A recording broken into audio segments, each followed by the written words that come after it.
Subscribe कीजिए the perfect classes channel को और बेल आइकन को दबाइए लेटेस्ट वीडियो सबसे पहले देखने के लिए।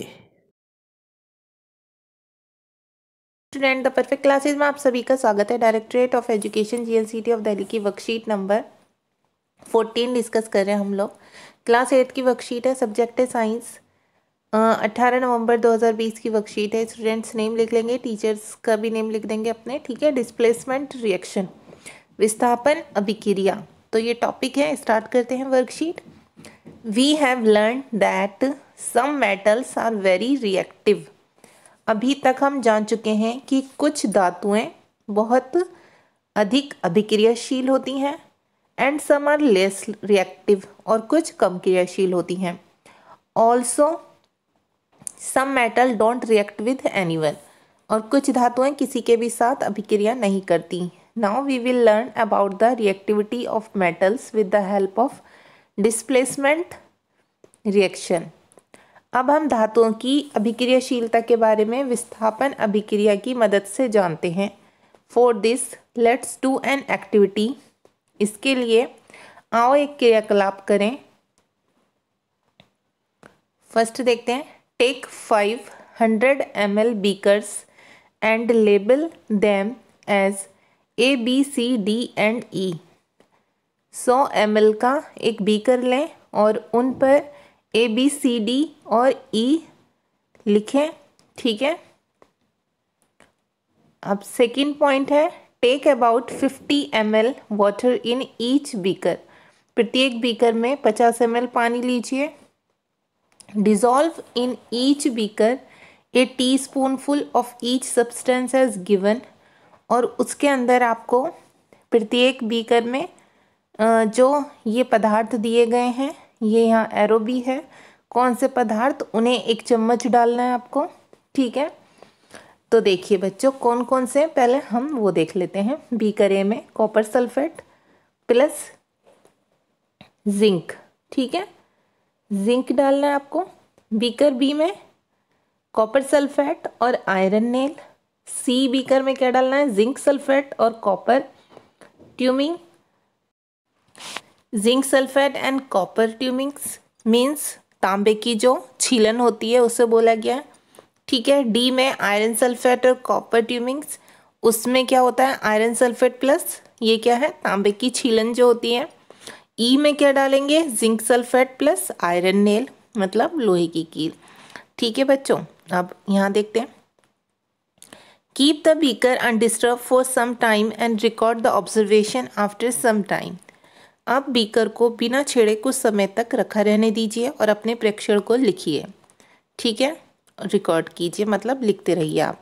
तो देखिए ये पहले A, B, C, D, E before वाले हैं, ये बाद वाले हैं। तो देखिए इन C, D और E में तो नो चेंज लिखा हुआ है, कोई चेंज नहीं आया, ठीक है। और यहाँ पर क्या लिखा हुआ है, यहाँ पर कलर में थोड़ा चेंजेस आ रहे हैं, ठीक है। यहाँ पर कुछ नहीं लिखा हुआ वैसे तो।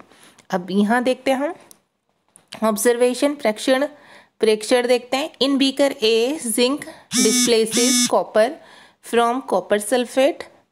जो बीकर ए में जिंक कॉपर सल्फेट के विलयन में से कॉपर को विस्थापित कर देता है, ठीक है। That is why the blue colour of copper sulphate disappeared and A powdery red mass of copper is deposited at the bottom of beaker.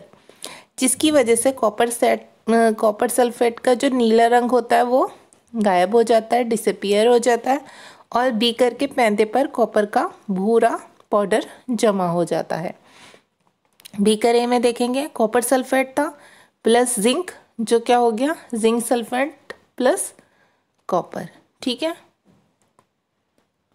In beaker B iron displaces copper from copper sulphate. जो iron होता है लोहे ने copper sulphate के विलयन में से copper को विस्थापित कर दिया। अब बीकर बी देखते हैं। कॉपर सल्फेट प्लस आयरन क्या हुआ, ferrous sulphate plus copper. Okay, we notice that there is no reaction in beaker C, D and E. अब हमने नोटिस किया कि बीकर सी, डी, ई में कोई भी अभिक्रिया नहीं हुई। The rule here is that A more reactive metal can displace less reactive metal. अच्छा, नियम ये है कि केवल अधिक अभिक्रिया वाली धातु जो होती हैं, अभिक्रियाशील धातु, वो कम अभिक्रियाशील धातु को क्या करती हैं, उसको विस्थापित करती हैं। ठीक है। But A less reactive metal can not displace A more reactive metal from the solution.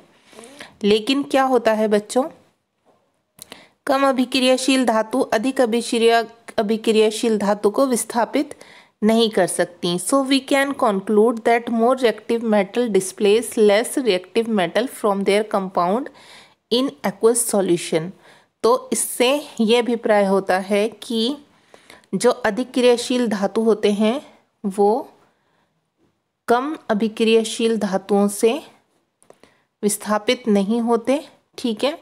इसलिए इसका जो सॉल्यूशन का ये दिया हुआ है यहाँ पर, जो जिंक है वो सबसे अधिक अभिक्रियाशील होता है। ठीक है। उससे कम लोहा और उससे कम कॉपर। ठीक है। इससे हमें ये बात पता चल रही है। अब देखिए क्वेश्चन आंसर देख लेते हैं। What is the colour of copper sulphate and copper. तो इसका आंसर हम लिखेंगे the colour of copper sulphate is blue and copper is reddish brown colour. Copper sulphate का रंग नीला होता है। ठीक है। कॉपर सल्फेट का रंग नीला है और कॉपर लाल भूरे रंग का होता है। अब क्वेश्चन नंबर 2 है, why the copper can not displace zinc from its salt solution.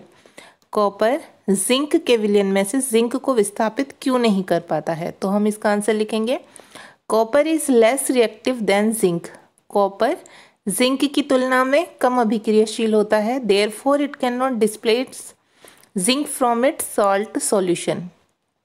इसलिए वह जिंक से, इसके विलयन से जिंक को विस्थापित नहीं कर सकता। अब यहाँ पर क्वेश्चन है, arrange zinc iron copper metal in decrease order of their reactivity. ठीक है। इसमें कहा गया है कि जिंक आयरन और कॉपर को अभिक्रियाशीलता के घटते क्रम में लिखिए। ठीक है। जैसे जैसे, क्योंकि हमें वर्कशीट में घटते क्रम में ही दिखाया हुआ है यहाँ पर, तो हमसे यही पूछा हुआ है, हम घटते क्रम में लिख देंगे। यही यहाँ लिख देंगे कि सबसे अधिक किस्म होती है जिंक में।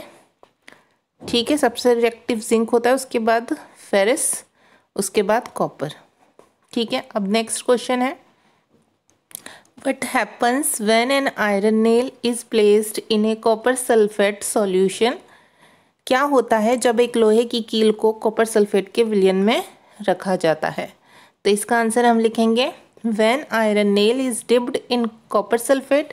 जब लोहे की कील को कॉपर सल्फेट में डुबोया जाता है, it takes reaction between them, इनके बीच में अभिक्रिया होती है, and copper sulphate changes its colour from blue to light green. और कॉपर सल्फेट अपना रंग बदलता है और ये नीले से हल्के हरे रंग में बदल जाता है, जैसा कि वर्कशीट्स में दिखाया हुआ भी है। देखिए यहाँ पर ये कैसा था, बी।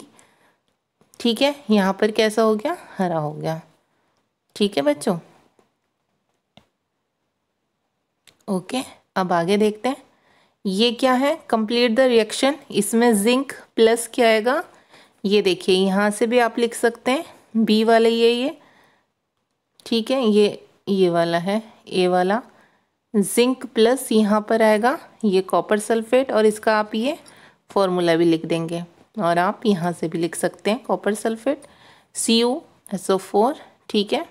ये फिलअप में बस इतना ही फिल होगा, इसलिए मैंने इतना ही लिखा है। आपके ये वर्कशीट सॉल्व हो गई। अगर आपको मेरी वीडियो पसंद आई है तो प्लीज़ मेरी वीडियो को लाइक कीजिए, शेयर कीजिए, हमारे चैनल को सब्सक्राइब कीजिए। Thanks for watching.